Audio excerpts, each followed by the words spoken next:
रूपल ने कहा मिस ऋचा को, आप टेंशन मत लीजिए, आगे आगे देखिए होता है क्या। ये सब तो ठीक है रूपल, लेकिन आज मेरी दिव्यांशी से बात हुई थी। वो बता रही थी कि आज प्राची की सगाई है।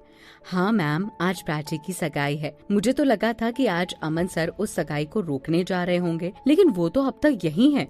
पता नहीं अमन सर के दिमाग में क्या चल रहा है, वो क्या करने वाले हैं। रूपल ने ये बात कही तो मिस ऋचा परेशान होते हुए बोली, टेंशन तो हमें भी है, लेकिन हम भी क्या कर सकते हैं, अब तो सब अमन सर को ही करना होगा। चलो तुम ये देखो जब तक मैं डॉक्यूमेंट साइन करती हूँ, मिस ऋचा ने कहा तो रूपल वो फाइल देखने लगी। इधर आयशा गुस्से में अपनी गाड़ी ड्राइव करके मन ही मन बड़बड़ाती हुई जा रही थी। समझता क्या है वो अपने आप को, उसकी हिम्मत कैसे हुई मुझसे ऐसे बात करने की। अगर पैसों के पीछे मुझे उससे शादी ना करनी होती ना, तो उसके नखरे भी ना सहती, लेकिन वो तो कुछ ज्यादा ही आसमान में उड़ रहा है, उसकी अक्ल ठिकाने लगानी पड़ेगी। ये कहते हुए आयशा अपनी गाड़ी ड्राइव करके वहाँ से जा रही थी। तभी उसके पास पूजा का फोन आया।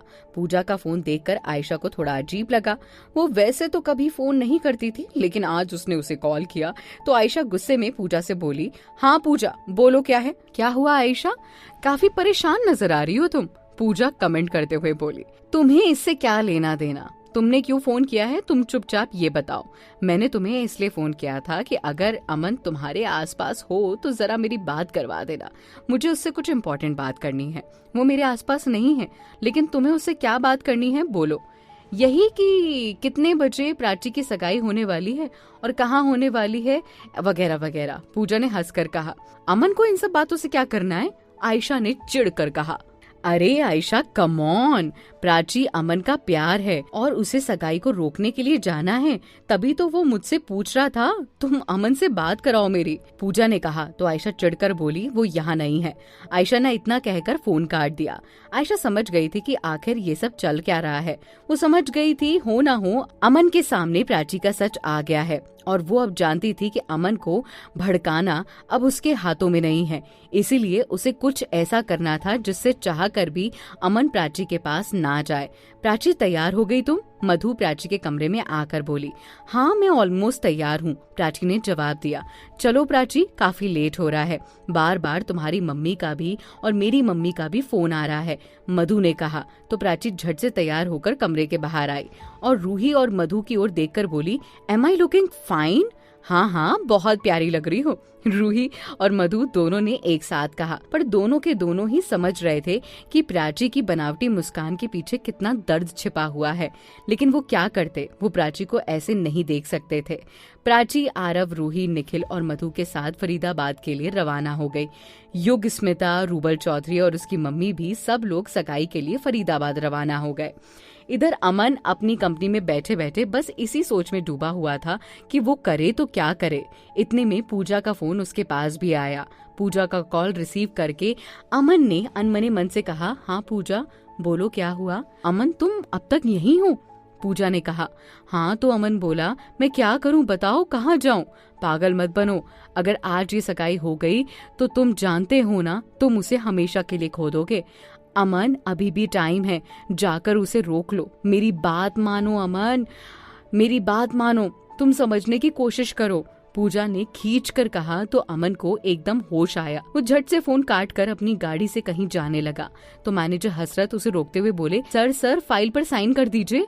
कहाँ जा रहे हैं आप? अभी आता हूँ, ये सारे काम बाद में देख लेंगे। गाड़ी उठाकर अमन भी फरीदाबाद के लिए रवाना हो गया। इधर काफी टाइम बाद प्राची, मधु, आरव, रूही और निखिल सब घर पहुंचे तो घर पर तैयारियां हो चुकी थी। घर के पास में ही एक होटल से प्राची की एंगेजमेंट का फंक्शन रखा हुआ था। प्राची घर पर दोबारा तैयार हो रही थी एंगेजमेंट के लिए। वहीं युग और उसकी फैमिली भी होटल में रुकी हुई थी।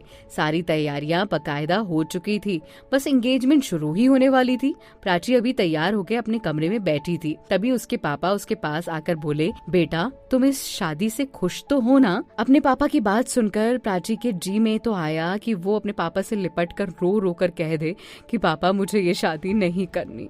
मैं आज भी अमन से प्यार करती हूँ, लेकिन वो जानती थी कि उसका एक कदम उसकी जिंदगी फिर से बर्बाद कर देगा। इसीलिए उसने खुद को संभाला, अपने मन ही मन में अपने आंसू को रोकते हुए अपने पापा से कहा, पापा मैं ठीक हूँ और खुश भी हूँ इस शादी से, आप टेंशन मत लीजिए बेटा, बस तू खुश रहे। मुझे और कुछ नहीं चाहिए, मुझे तेरी टेंशन हो रही थी। अपने पापा की बात सुनकर प्राची ने सामने नजर डाली तो मधु और रूही उसे ले जाने के लिए खड़ी थी। चलो प्राची, एंगेजमेंट का मुहूर्त निकल जाएगा, टाइम भी हो गया है, चलो। ये कहकर मधु और रूही प्राची को लेकर होटल की ओर पहुंची। वहां सारी तैयारियां हो चुकी थी। युग भी तैयार होकर खड़ा हुआ था और बार बार प्राची को देख रहा था। तो ये देखकर स्मिता उसके पास आकर बोली, बस करो देवर जी, अब तो आपके पास ही आ रही है। अभी आराम से अंगूठी पहनाकर उसे जी भर के देख लेना। यूं नजरें उठा उठाकर उसे देखोगे तो 4 लोग बातें बनाएंगे। बनाने दो, क्या जाता है, हाँ, उनका तो काम ही है बातें बनाने का। मैं तो अपनी होने वाली बीबी को क्यों ना देखूं, बार बार देखूंगा, जी भर के देखूंगा। आरव ने युग के कंधे पर हाथ रखकर कहा तो युग ने मुस्कुराकर फिर से प्राची की ओर नजरें दौड़ाई। लेकिन प्राची की आंखों में छिपा दर्द वो बहुत अच्छी तरह पहचान गया था। अभी कुछ दिनों से ही वो प्राची के साथ था। वो प्राची को बहुत सुकून में महसूस कर रहा था, लेकिन आज ऐसे प्राची को देखकर जैसे कि वो अचंभित सी रह गया। उसे समझ नहीं आया कि कल तक जो प्राची बहुत खुश थी, लेकिन आज प्राची को क्या हुआ। उसके चेहरे की हंसी फीकी क्यों पड़ गई। इतना सुंदर तैयार होने के बावजूद भी प्राची की एक मुस्कान जो उसकी सुंदरता में 4 चांद लगा देती है, वो आज क्यों गायब है उसके चेहरे से। युग को ये सारी बातें परेशान कर रही थी। वहीं अमन दूसरी ओर बहुत हाई स्पीड में गाड़ी ड्राइव करके फरीदाबाद की ओर मुड़ गया था। वो जल्द से जल्द फरीदाबाद पहुंचकर ये सगाई रोकना चाहता था। वो जानता था कि अगर ये सगाई हो गई तो बहुत बड़ी मुसीबत हो जाएगी। वो प्राची को हमेशा हमेशा के लिए खो देगा। अब आगे क्या होगा। अमन जब सगाई पे पहुंचेगा तो क्या सच में प्राची अपने आप को रोक पाएगी। क्या होगा कहानी का अगला पड़ाव, ये जानने के लिए अगले एपिसोड का इंतजार कीजिए। और ये एपिसोड कैसा लगा कमेंट करके जरूर बताइए।